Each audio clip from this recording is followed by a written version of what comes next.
Welcome to another episode, everyone. Gang members in California have a follow you home robbery crew, and these individuals have hit for over $400,000. Where are they following you home from? The casino. They are in the casino watching you as you win money. And as you win, if you have big enough winnings, they would follow you home on the highway, wait until you get on the off-ramp, get off the freeway, and box you in several cars and draw down on you and take your winnings. Eventually, the authorities got onto these individuals because they became a little bit too loose, showing their face inside of the casino, frolicking around the casino with their potential victims, trying to see if this individual was winning enough money. The task force put together an operation and took these individuals down. But before they were able to take these individuals down, the individuals had hit many robberies, some of them caught on tape. Check this out. This is Cali's Most Wanted. California is known throughout the nation as one of the most active when it comes to high-stake heists, bank robberies, and burglaries. But this state is also known for other notorious but petty crimes like jewelry store run-ins, when assailants run into these types of stores with hammers and guns equipped, break the glass where expensive jewelry is stored, and run off with whatever they can grab, which at times can range from profits of $50,000 all the way up to the millions. On top of that, break-ins with safes, drugs, and money end up missing is common in the state. But one act of violence with financial gain, which has gained headlines recently, but it's been going on for decades at this point, is follow-home robberies and highway robberies, where criminals stalk their victims after they've either purchased something from a luxury or expensive store, left a bank after a big withdrawal, or have won a big amount of money from a casino. A big example of this played out with Derek Nathan Lopez and Juan Gabriel Gonzalez, two gang members who, with the help of other members, went on a string of follow-home robberies that got so crazy that the FBI stepped in to get these criminals off the streets. Today, we're addressing what played out in these deadly situations, and we're going to address the epidemic of California's flocking or robbery culture. Two Southgate men are facing federal charges tonight after authorities say they stalked and robbed unsuspecting casino winners at gunpoint. The pair is said to have hunted their targets in casinos, then ambushed them after they left. It's alleged that Lopez, Gonzalez, and at least two other men would use multiple cars to box in their target along highway off-ramps. This is a surveillance photo of those cars doing just that. The bandits would then swarm the car with guns drawn, the gunman often hitting more than once a night. Damn, look at that. That just looks like a scary experience for anyone. Individuals are following you. One car jumps in front of you, it slows you down. Or you're about to run into it, the car basically stops. You have to stop in front of it, and the other car comes up behind you, boxes you in. And they all jump out, the front and the back, with weapons drawn at you. You don't know if they about to open fire or what, man. They say give up the money. You here, man, take it, man. I mean, just don't shoot. This is a dangerous situation, man. And a lot of these situations turn very, volatile. Because oftentimes people don't want to give up the money and what have you. People just give up the money, please. It's not worth it. And sometimes you give up the money and these individuals will still shoot. They don't want to leave any witnesses and this and that. This is a scary situation to be involved in. And you have to be extremely careful when you're leaving situations. As the narrator there said, they're following people home from the bank after you make a big withdrawal, the casino, and other situations where you may have money, where they think that you have money. Shopping, out on a shopping spree. And, they're out in these high-end stores watching you. If you have cash or whatever,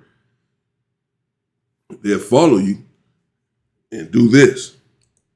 And taking in quite a haul. There is at least $275,000 in cash, winnings, chips, or property. And investigators say they have recovered guns and IDs, fake IDs that were used in these crimes, but very little of the cash and chips.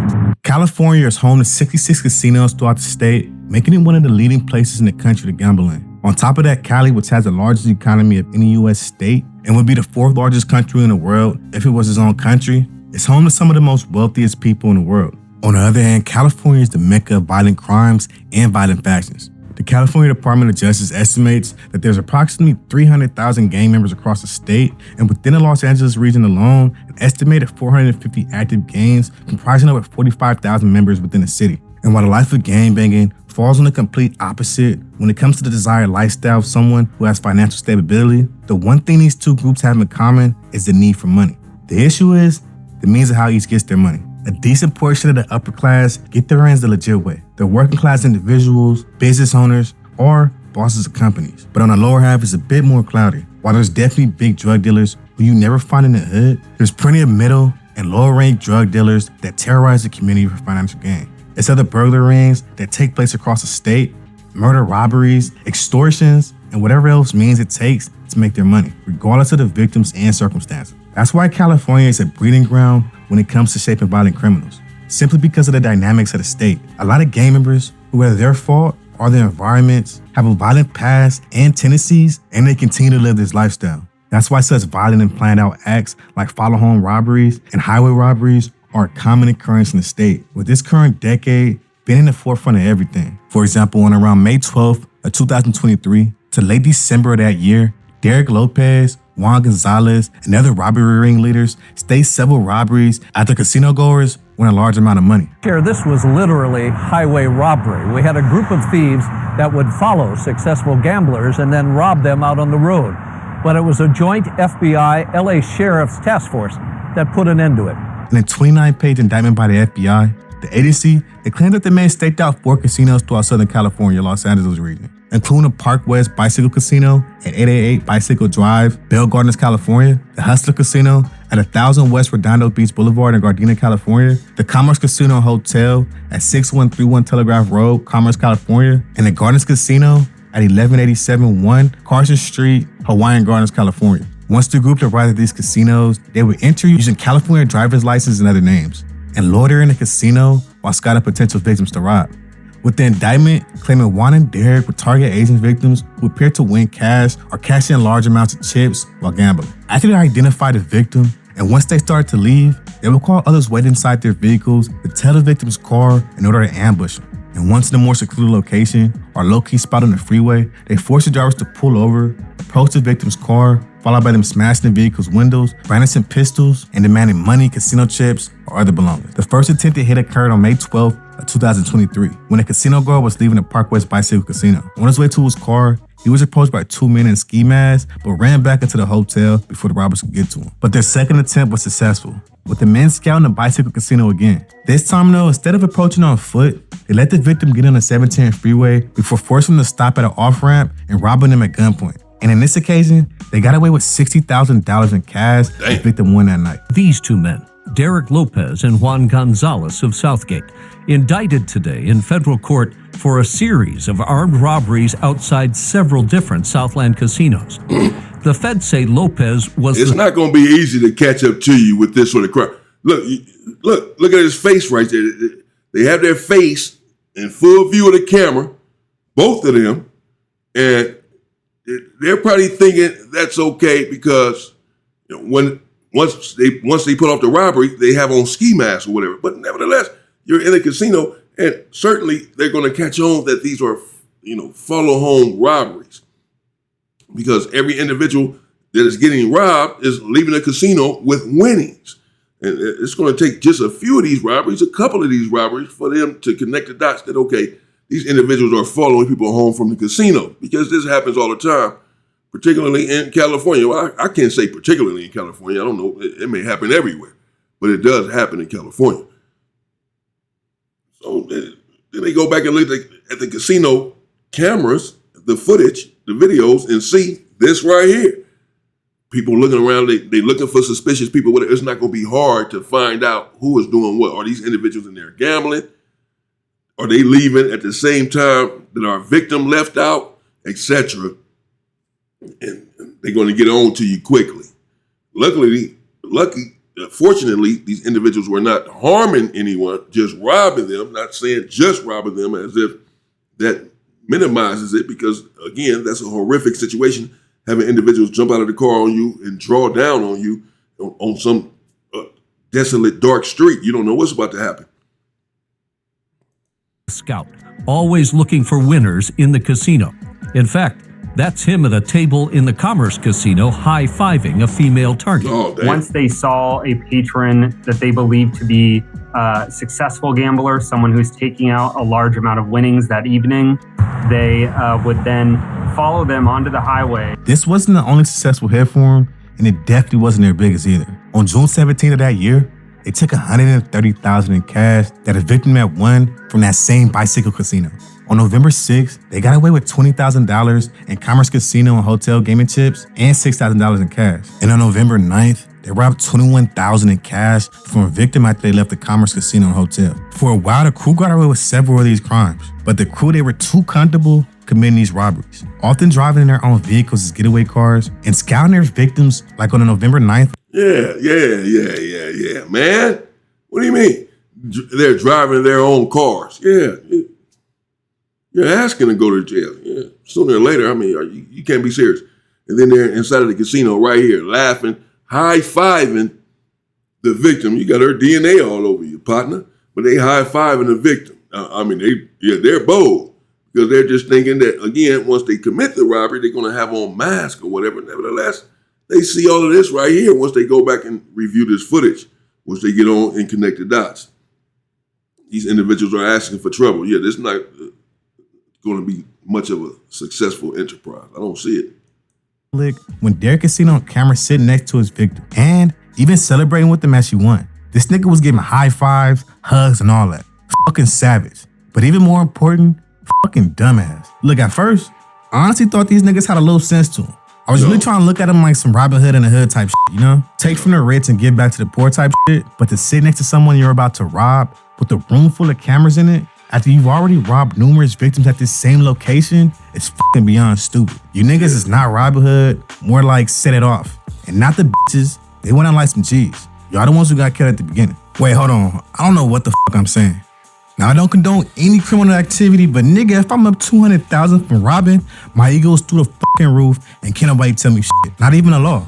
So while they move like some dumb criminals, if I'm young and I'm them, I'll probably be on the same stupid shit too. Anyways, because of how sloppy Juan, Derek, and his crew move when robbing victims, you be on that same stuff and you're going to be in jail. You're going to have a federal indictment just like these individuals, because once you get a certain amount of money, when is enough? The more that you put yourself out there, the more of a chance that you have of going down. They are young. They came across a couple of 100,000, $250,000 to this point. They end up hitting for more though, 130,000 as we heard, 60,000, 20,000. They out here, so the money is just too much. They're too addicted to the money. They want the money. So they're continuing on. Well, yeah, the more that you continue on, put yourself here in these situations, put yourself here on camera, the more of a chance you have of being caught eventually. Crimes were recorded through several forms of surveillance. Whether at the casino, the streets, and the neighborhoods, the feds had more than enough footage to build a case against the men. It took a while for the feds to put the whole case together, but in between that, in December 2023, Derek was arrested for a separate incident. And on the day he was arrested, he was found with several weapons and ammunition, including 2 9mm pistols, a .38 Special, and a Smith & Wesson. And while in jail, the feds picked up the robbery case and eventually arrested Juan. The case of Derek Lopez and Juan Gonzalez is just one chapter in a much bigger story about California's ongoing struggles with the organized robbery culture. These aren't isolated acts of desperation. They're part of a systematic, calculated, and growing underworld economy built on watching, following, and violently taking.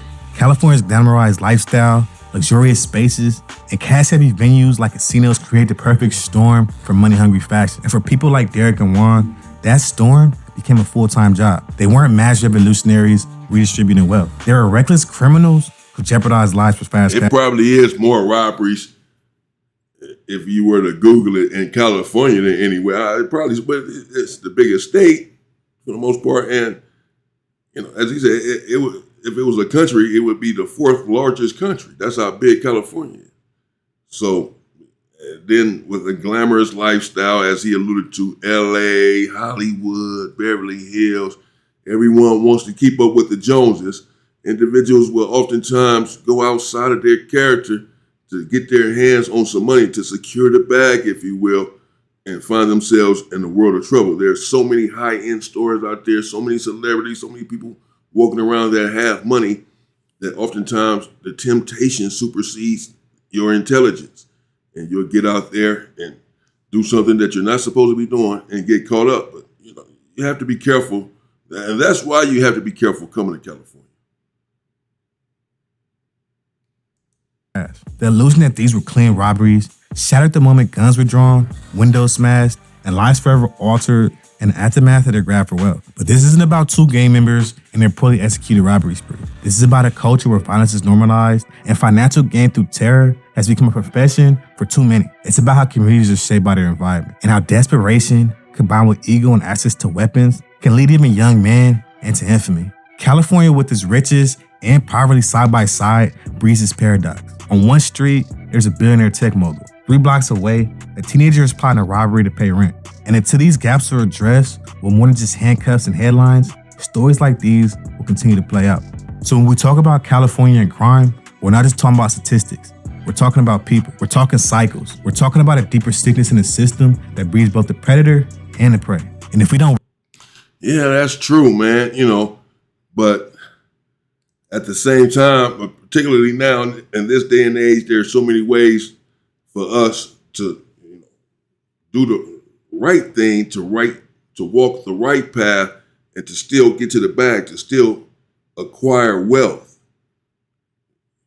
Because if you're not careful, then these individuals, they commit the same sort of crimes, or they commit crimes, period, this particular demographic. But they don't get locked up for it. They're not going to lose their life behind it, but you are. And so for that reason, it's not worth it. It sounds good. Oh, yeah, 200,000, 130,000, 20,000. That money goes fast, just as fast as it came. And then you're sitting in prison with a federal indictment, and you're found guilty of the federal indictment, and you have 40 years in the feds, and you don't have that money with you. And even if you did, it doesn't matter now that you're inside of the feds, and you realize it certainly was not worth your life. Find another way to get it, people. We can do it. Let me know what you think in the comments. Be careful. You can't do nothing. California. Not just California. Certainly this sort of thing happens in other places. But it's more, it is concentrated. It is magnified in California. You have to be careful. Go to the bank. Go to the casino. Going shopping and just walking around with these big old chains on and all this. You just have to be, it's unfortunate. It's not right, but it's just a fact. You have to be careful. Period. Stay safe and stay free, people.